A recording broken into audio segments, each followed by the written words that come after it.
Salam sejahtera dan salam perpaduan. Ahli Parlimen Muar Syed Saddiq Syed Abdul Rahman memberitahu Mahkamah Tinggi di sini hari ini bahwa pendakwaan terhadap beliau adalah bermotifkan politik dendam. Syed Saddiq 30 berkata keterangan yang memihak kepada beliau disembunyikan oleh pendakwaan dan rakan-rakannya turut diugut supaya memberi kenyataan yang diinginkan oleh Pegawai Suruhanjaya Pencegahan Rasuah Malaysia.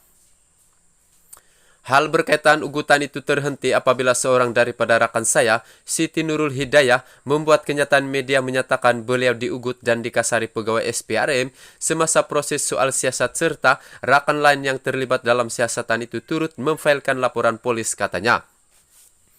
Beliau berkata demikian ketika membacakan pernyataan saksi pada proseding membela diri bagi 4 pertuduhan bersubhat melakukan pecah amanah, salah guna harta dan penggubahan wang haram yang dihadapinya.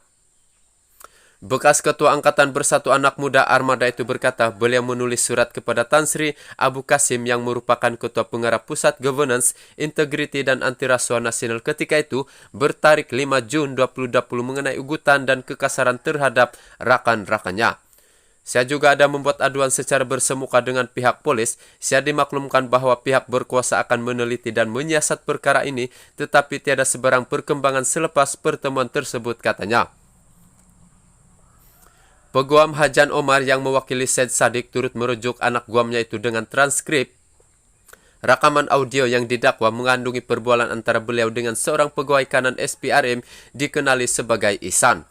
Dalam transkrip itu, Ihsan dikatakan coba memujuk Syed Saddiq supaya menyokong Tan Sri Muhyiddin Yassin kerana bekas Perdana Menteri tersebut yang membawa beliau memasuki Bersatu masih mengambil berat terhadapnya.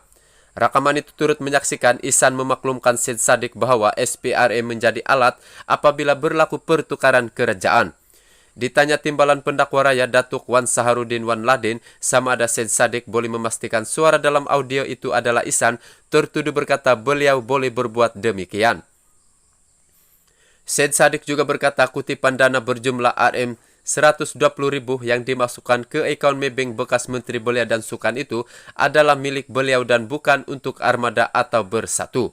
Beliau berkata dana yang diperoleh daripada Majlis Makan Amal Muo di Muar dan Fundraising Battle of Johor di Ampang, Selangor pada 7 April dan 8 April 2018 adalah bagi menampung perbelanjaan kempen sebagai calon ahli Parlimen Muar pada pilihan raya umum ke-14 dan beliau tidak menerima sebarang bantuan kewangan daripada Armada atau Bersatu untuk penganjuran kedua-dua majlis.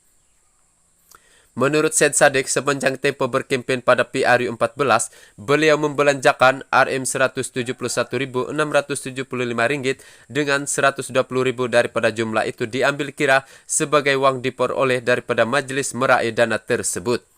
Oleh itu, wang RM120.000 dalam akaun Maybank saya menjadi duit pribadi saya sendiri kerana wang daripada program Majlis Meraih dana tersebut telah saya gantikan dengan dana simpanan saya yang telah dibelanjakan untuk kempen pribadi saya semasa PRU 14, katanya.